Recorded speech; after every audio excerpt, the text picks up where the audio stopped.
Sir এখন তো আপনি এই বাচ্চাদেরকে পড়াতেই পারেন না, তাই আপনার জায়গায় এখন নতুন ম্যাম পড়াবেন।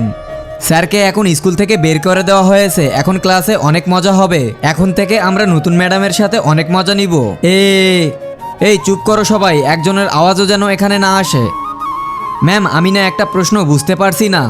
আরে ম্যাম দেখছো না আমি ফোনে কথা বলতেছি। আরে ম্যাম আমরা তো প্রশ্ন করতেই পারি না, তাই বলে আপনি আমাদেরকে এভাবে মারবেন? স্যার আমি না একটা প্রশ্ন বুঝতে পারছি না। ওকে বেটা এখানে চলে আসো, বুঝিয়ে দিচ্ছি। স্যার এইটা দেখো, এভাবে হবে।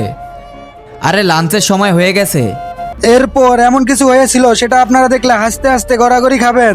তার আগে তুমি যদি তোমার মাকে ভালোবেসে থাকো তাহলে চ্যানেলটিকে লাইক সাবস্ক্রাইব করে কমেন্টে আই লাভ ইউ মা লিখে যাও। আর যদি না করো তাহলে বুঝবো তুমি তোমার মাকে একটুও ভালোবাসো না। কিরে তুই এখনো যাসনি কেন? ম্যাম আসলে আমি আজকে লাঞ্চ বাসায় ফেলে এসেছি, খাবার আনিসনি তো কি করবি, এখানে বসে থাক গরিব কোথাকার।